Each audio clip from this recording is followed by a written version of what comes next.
Donc salut sur ce jour numéro 5 qui n'est pas vraiment le jour numéro 5 comme vous avez pu le remarquer. Ça fait un moment que je n'ai pas posté de vidéo de Beast Mode pour la simple et bonne raison que j'avais des soucis de connexion à un moment. Ça me faisait prendre du temps sur les uploads de vidéos. Donc vu que je ne maîtrisais pas, c'est pas quelque chose que je contrôle vraiment la qualité de la connexion, j'ai décidé de ne plus en tourner carrément parce que voilà, il fallait que je tourne. J'avais pris le rythme de tournage et tout, tourner, monter, uploader. Mais à chaque fois que je devais uploader, je devais faire des journées à rallonge juste pour pouvoir uploader mes vidéos à l'heure. Donc au final, je me suis dit, s'il faut que je me concentre sur les choses essentielles de ma vie, mes objectifs, c'est quand même l'objectif clé du Beast Mode au final, il faut que je fasse passer des choses en priorité.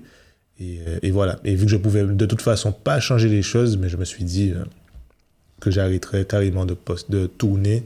Ça me fera du temps en plus et puis je vais rebondir autrement.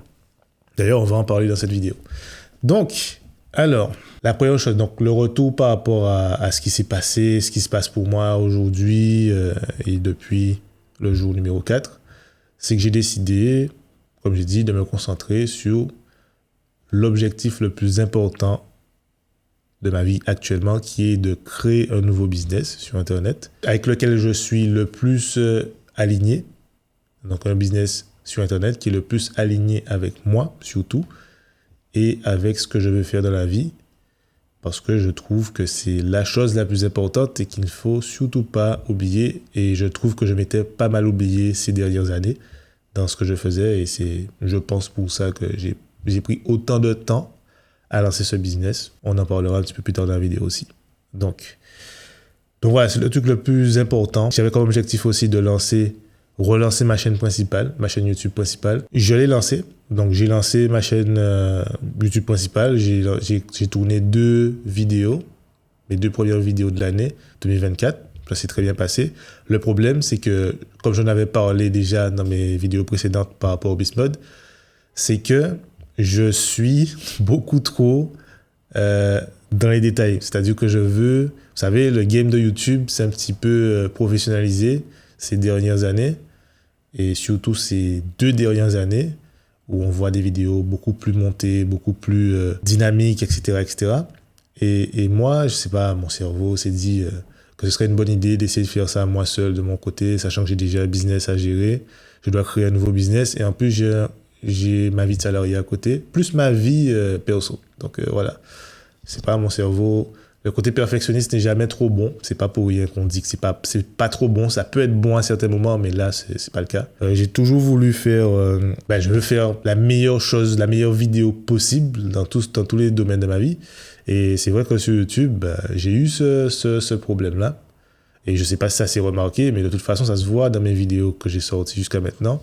J'essaie toujours de faire plus dynamique, de faire plus travailler pour que ça serve mon storytelling, que ça serve ma vidéo et pour que le message passe mieux, on va dire.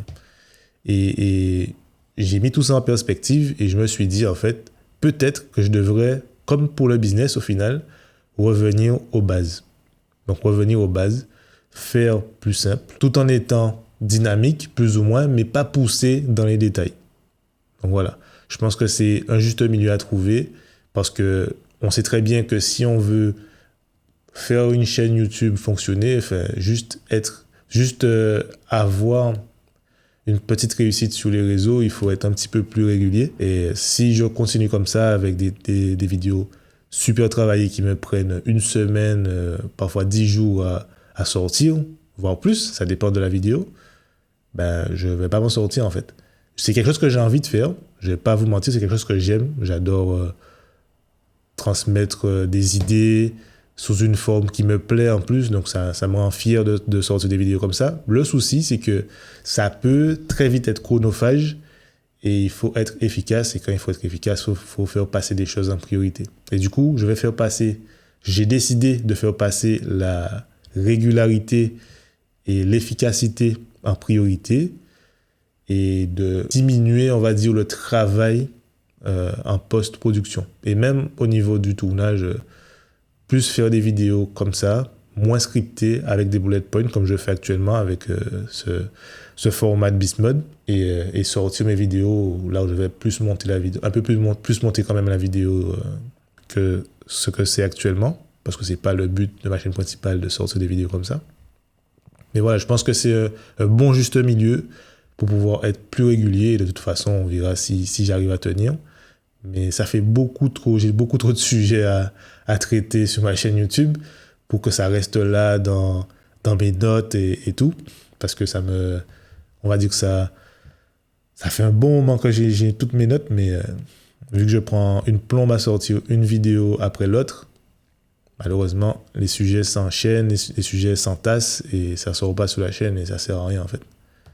Donc voilà un peu ce qui s'est passé ces derniers temps. 2 grosses prises de décision, deux grosses priorisations également dans les 2 domaines, business à créer et chaîne YouTube à développer. Enfin plutôt les réseaux à développer parce qu'il y a mon compte Instagram également. Et voilà. Donc pourquoi j'ai décidé de continuer à faire cet épisode-là, c'était pour déjà vous informer par rapport à toutes les vidéos de Bismode que j'avais déjà faites. D'autant plus que j'avais dit que j'allais faire une vidéo par jour. Donc, il fallait quand même que je dise pourquoi je ne postais plus de vidéos à partir du jour 4. Il fallait quand même que je vous le dise. Donc, c'était pour ça. Et par contre, il faut quand même que j'essaye de continuer à poster ce genre de vidéos, à tourner ce genre de vidéos, d'une part pour continuer à parler des sujets que j'ai envie de traiter, et aussi pour, on va dire, pour parler plus souvent, m'exprimer plus souvent face à la caméra, parce que j'ai remarqué que forcément, si je prends 10 jours, parfois 14 à sortir une vidéo sur ma chaîne principale, je vais faire le tournage peut-être sur 2 jours, ce qui est déjà énorme, sur 2-3 jours, et après c'est fini. Pendant 14 jours, je ne tourne pas de vidéo. Et ça, c'est une mauvaise chose. C'est-à-dire que l'un des objectifs perso cette fois-ci de ce Bismode, ces vidéos de Bismode, c'était de m'entraîner à mieux parler, à mieux m'exprimer devant la caméra, à être plus à l'aise aussi face à la caméra, parce que c'est pas du tout logique, pas du tout normal de parler à une caméra et pas à quelqu'un. Donc j'essaye d'habituer mon cerveau à comprendre que ce n'est pas juste une caméra et que derrière la caméra, il y a des gens qui vont regarder cette vidéo. Et je vous invite à faire l'exercice si vous voulez être créateur de contenu. C'est vraiment pas facile, mais ça aide beaucoup. Donc voilà pour la partie sur les retours, sur ce qui s'est passé pour moi. On va passer au sujet de la vidéo. Le sujet de la vidéo, c'est un sujet extrêmement important et je vais vous expliquer pourquoi. C'est parce que j'ai pris une extrême grande décision. Donc, comme je vous l'ai dit, ça fait un moment que je n'ai pas tourné de Bismode. Ok, ça vous le savez. Maintenant, j'ai décidé de ne plus poster de vidéos de Bismode. Donc, à partir de cet épisode, c'est le dernier épisode. Par contre, de continuer à poster des vidéos de ce format, parce que j'ai beaucoup apprécié ce format. Je trouve que je m'exprime de mieux en mieux. Et ça m'aide beaucoup, même pour moi, pour m'exprimer, même pour mes vidéos principales, mes vidéos de ma chaîne principale. Parce que, en fait, vu que je scriptais tout le temps, j'avais pas l'habitude de m'exprimer comme ça, face cam, sans cut, sans m'arrêter à tout bout de champ. Et voilà. Et j'avais trouvé justement que des vidéos scriptées, ça m'allait vraiment pas. Donc, j'ai essayé de trouver une solution et je me suis dit, en fait, je devrais juste tourner comme ça, en fait, tout le temps. Et puis, pour la chaîne principale, je vais cut et monter en post-production tranquillement comme j'ai l'habitude de le faire. J'ai pas encore testé, mais j'apprécie plus tourner comme ça que tourner les vidéos sur ma chaîne principale où c'est totalement cut. Et c'est totalement scripté surtout. Donc voilà, et j'ai pris une grande décision, comme j'ai dit, et je vais arrêter les vidéos comme ça, les vidéos jour après jour, parce que ça me prend beaucoup trop de temps et il faut que je me concentre sur les autres projets un petit peu plus importants. Mais par contre, je n'ai pas arrêté le format et j'ai décidé de lancer mon podcast solo que j'ai appelé Success 3.0 et je vais vous expliquer pourquoi. Donc, pourquoi Success 3.0 ? En fait, parce que c'est par rapport à une prise de conscience que j'ai eue en essayant de en construisant le business, mon nouveau business en ligne qui sera plus aligné avec moi.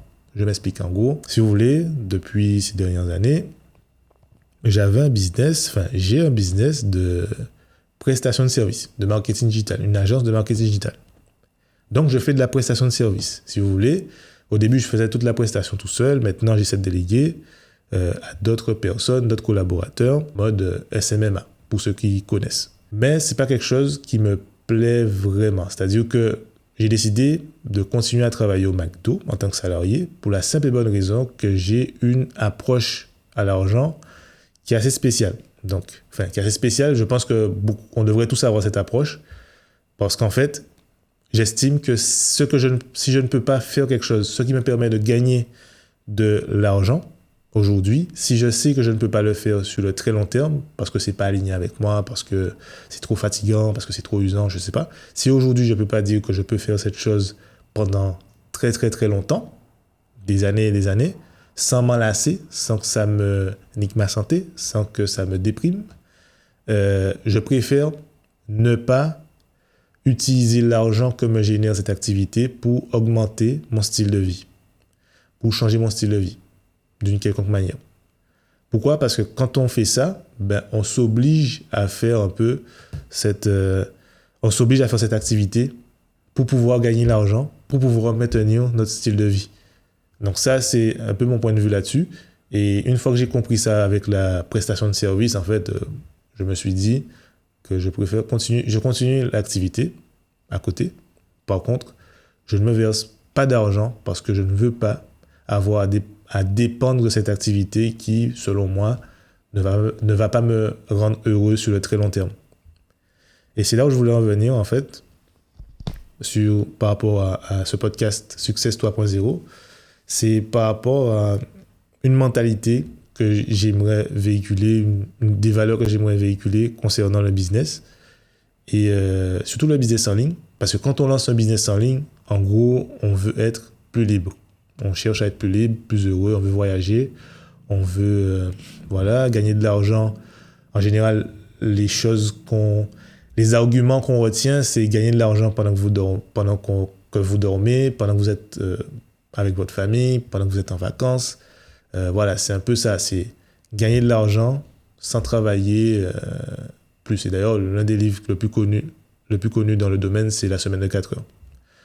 Donc voilà, travailler 4 heures dans une semaine et gagner bien votre vie. En gros, c'est ça la promesse du gars qui a écrit le livre. Tim Ferriss, de Tim Ferriss. Donc le livre de Tim Ferriss, c'est un peu ça qu'il veut véhiculer. En gros, c'est ça en fait, ça fait rêver, je suis d'accord.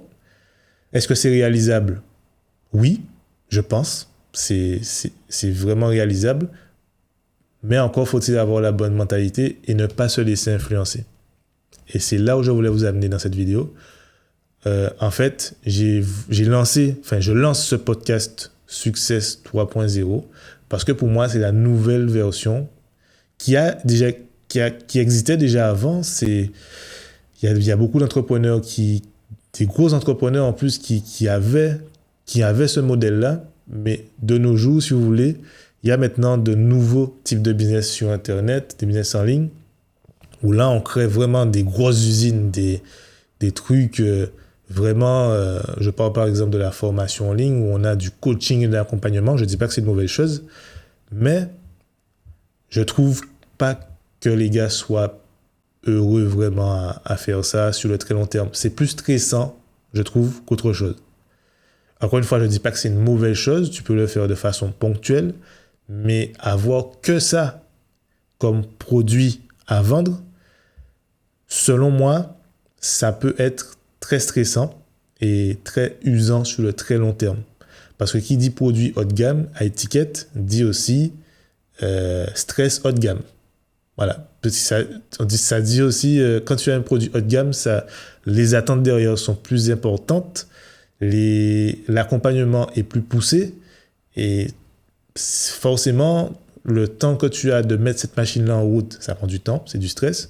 Le temps aussi que tu prends pour pouvoir accompagner quelqu'un de A à Z en le tenant par la main, en lui disant exactement quoi faire, c'est quelque chose que je pense qui est stressant sur le très très très long terme. Et du coup, c'est ce que je voulais faire initialement, mais je pense que je ne vais pas le faire.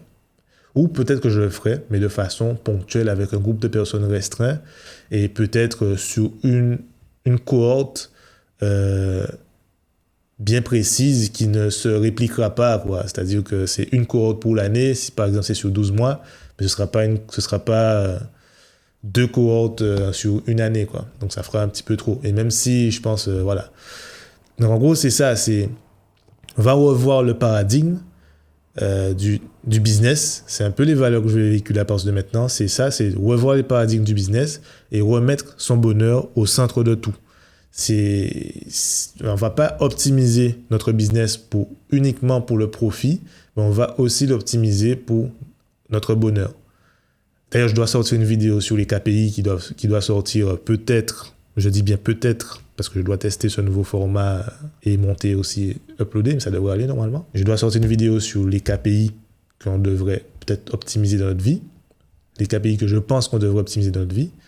Ça devrait vous intéresser, c'est un peu sur le même sujet.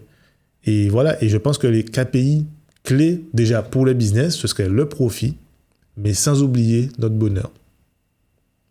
Voilà, donc selon moi, c'est les deux KPI à ne pas oublier et à optimiser et à ne pas oublier surtout, parce que les entrepreneurs de la génération actuelle, la majorité, en tout cas ceux qui ont le plus d'exposition, ce sont ceux qui véhiculent des messages où tu dois charbonner très longtemps, un peu à l'américaine, tu dois charbonner dans ta cave pendant peut-être un mois s'il le faut, 90 jours s'il le faut pour pouvoir vivre de ton activité. Et ensuite, toujours aller chercher la performance, quitte à avoir 10 000 habitudes tous les matins, quitte à se priver de manger ce qu'on a envie de manger, se priver de profiter de sa famille ou de ses amis à un certain moment de la semaine ou du mois, alors que vous en avez envie. Je ne trouve pas que ce soit la bonne façon de faire du business et je me suis peut-être laissé influencer, je pense, durant ces dernières années. Et c'est ce qui m'a freiné d'ailleurs, parce que forcément, quand on cherche la performance, on ne s'écoute pas tout le temps, voire très peu, on ne s'écoute vraiment pas tout le temps. Et du coup, c'est chaud à quel point on n'a pas envie de continuer. Enfin, je ne dis pas que je n'avais pas envie de continuer, mais je veux dire, ça ne marche pas et on ne sait pas pourquoi en fait. On est frustré, on n'est pas épanoui, on est frustré. Et c'est ça en fait le truc. C'est qu'au moment où vous ne vous écoutez plus, vous serez forcément moins performant parce que vous vous écoutez plus et c'est vous le seul pilier de votre business au début. Surtout au début en fait qu'il faut s'écouter.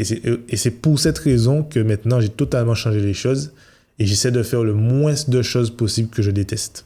Mais vraiment, j'ai fait l'inventaire de tout ce que je détestais dans toute la cartographie de mon business en ligne qui arrive, que je suis en train de créer, en comptant mes réseaux sociaux, etc. Parce que tout sera lié forcément. Et j'essaie d'éliminer petit à petit tout ce que j'aime pas. Il y a des choses que j'aime faire mais qui me prennent du temps, donc je vais essayer de juste les ajourner pour l'instant. Mais ce que je peux faire qui est efficace et tout, là j'essaie de le faire en priorité tout en laissant le reste pour l'instant à côté. Je n'ai pas abandonné, mais je le fais plus tard quand tout sera plus facile pour moi. Donc voilà. S'il faut retenir une chose de cette partie, ce serait tout simplement simplicité, si vous voulez lancer un business qui est aligné avec vous. Donc, de préférence, un business qui est aligné avec vous, que vous voyez faire sur le très long terme, où vous prenez votre pied, c'est le plus important. Parce qu'on a tendance à croire que, et il y a une phrase qui m'a beaucoup marqué et que je me suis répété beaucoup durant cette période, c'est qu'on a tendance à croire que c'est en réussissant qu'on sera plus heureux, alors que c'est en étant plus heureux qu'on réussira. Cette phrase m'a beaucoup impacté. J'avais déjà appris cette leçon il y a quelques années, mais je ne l'avais pas noté, je ne l'avais vraiment pas intégré, la preuve. Et depuis que j'applique ça dans mon quotidien, dans ce que je fais, j'essaie maintenant, comme par hasard, je suis un petit peu plus efficace. J'essaie de changer mes actions par rapport à ça. Maintenant, je ne me demande pas est-ce que c'est plus efficace, seulement plus efficace ou que ça rapporte plus rentable. Je me demande aussi est-ce que j'ai envie de le faire, est-ce que je serais heureux de le faire. Après, il y a des nuances à avoir avec le bonheur, etc. Voilà. Mais il faut juste se dire, si le truc ne vous rend vraiment pas heureux, si vraiment ça vous rend malheureux, ça vous stresse au point de ne pas être le mauvais stress que vous ne voulez pas avoir vraiment, c'est forcément pas une bonne chose. Même si ça rapporte de l'argent, faut peut-être arrêter. Soit il faut arrêter, soit il faut se reconvertir, créer un nouveau business, changer d'emploi si c'est un emploi. Voilà, trouver une alternative qui vous rend plus heureux, qui vous rémunère peut-être moins, mais qui vous rend plus heureux, vous serez gagnant sur les deux plans, de toute façon. À partir du moment où vous êtes plus heureux dans ce que vous faites, vous êtes forcément plus performant. Donc voilà, c'est un petit peu du mindset, en même temps du business dans cette partie. De toute façon, c'était le dernier épisode. J'espère que vous avez apprécié cet épisode. Moi, j'ai beaucoup aimé cet épisode. À vrai dire, ça faisait un moment que je rabâchais ce sujet avec ma copine. Ça fait du bien de se lâcher un peu sur la chaîne. Et c'est pour ça justement que je veux lancer le podcast Success 3.0. C'est pour continuer à vous partager des choses que j'apprends, des choses que je vis potentiellement, sans pour autant avoir à faire du montage. Comme ça, je peux le tourner le jour même, le monter le jour d'après et le sortir par la suite. Mais du coup, je pense poster peut-être un épisode par semaine du podcast. Et voilà. On verra sur les plateformes de podcast si c'est pas trop chiant à mettre en place. Je mettrai ça en place et puis voilà. Donc, j'aurai de mes notes pour voir si je n'ai rien oublié. Ah oui, donc j'ai oublié juste une chose. Un petit conseil que je voulais vous donner. Après, vous aurez sûrement déduit le conseil par rapport à ce que j'ai dit déjà. C'est en gros de ne pas vous laisser influencer par tout ce que vous voyez sur Internet. Il y a des gens qui ont réussi sur le business en ligne, ok, ils ont réussi dans le business en ligne, ils vont vous partager leur solution qui a fonctionné pour eux, et tout le monde va faire ça. Donc lui, il a réussi avec le SMMA, il va vous partager sa solution sur le SMMA. Lui, il a réussi sur le e-commerce, il va vous partager sa solution pour le e-commerce. Lui, il a réussi dans le e-learning, il va vous partager sa solution sur le e-learning. Ce qu'il faut comprendre, c'est que il faut vous écouter d'abord. Ne foncez pas tête baissée dans une solution parce qu'on vous a dit d'utiliser cette solution pour changer votre vie, parce que vous voulez changer votre vie. Allez dans cette direction-là seulement si vous êtes sûr et certain que cette direction-là pourrait, sur le moyen long terme, vous correspondre. Donc, demandez-vous à chaque solution que vous pensez peut-être emprunter, utiliser, est-ce que si je fais les actions nécessaires pour maintenir ce genre de business tous les jours, toutes les semaines, tous les mois, est-ce que c'est pas quelque chose qui me rendra malheureux? Voilà, c'est juste ça qu'il faut vous demander. Comme ça, au moins, vous serez aligné avec vous. Voilà, c'est juste le dernier conseil que je voulais donner. Je sais pas si je l'avais dit plus ou moins durant la vidéo, donc du coup, je l'ai dit et puis voilà. Donc voilà, j'espère que cette vidéo aidera certains entrepreneurs à en devenir, ou les entrepreneurs actuels qui sont peut-être malheureux dans ce qu'ils font. Parce que je sais qu'est-ce que c'est et c'est vraiment pas cool du tout. Même les salariés, si vous n'êtes pas heureux dans votre job, essayez de trouver un autre job, je sais pas, mais même s'il est moins payé, mais faites quelque chose qui vous rend plus heureux. Parce que vous serez toujours plus performant et plus épanoui dans votre vie. Donc voilà, bon, je vais arrêter parce que sinon je vais encore m'étaler. Bon, ben les gars, encore une dernière chose que j'ai oublié, je vais sûrement, je ne dis pas que ça se passera maintenant, puisque je ne suis personne sur YouTube actuellement, je vais essayer de faire des interviews, et pas vraiment des interviews, peut-être des débats ou des interviews, on verra, d'entrepreneurs qui ont cette mentalité-là, ou de personnes qui veulent devenir entrepreneurs et qui ont déjà cette mentalité-là, de se dire que, voilà, je ne veux pas uniquement la performance, mais je veux surtout que mon business soit aligné avec mes valeurs et avec ma vie. Voilà, c'est tout. Si je vois des gars, j'en ai déjà quelques-uns en tête, je vais essayer potentiellement de les approcher. Mais vu que je suis personne, il y a des chances que ça passe pas tout de suite. Mais voilà, j'essaierai de faire venir des entrepreneurs qui ont cette mentalité-là parce que c'est vraiment des valeurs qui me tiennent à cœur. Et je suppose que pour la grande majorité des gens aussi. Voilà, merci pour votre attention. Merci de m'avoir écouté pendant tout ce temps. J'espère que je ne me suis pas encore une fois trop étalé et que je ne suis pas parti dans tous les sens. Je vous dis à la semaine prochaine pour le premier épisode du podcast Success 3.0. Ce sera pas... je mettrai une autre playlist carrément, le nom de la chaîne va changer, etc. J'essaierai de faire un logo entre-temps aussi, voir si je peux faire un logo, je le fais moi-même, on verra. Et puis voilà. Merci de votre attention. Je vous dis à la semaine prochaine. C'était Ludo. Ciao.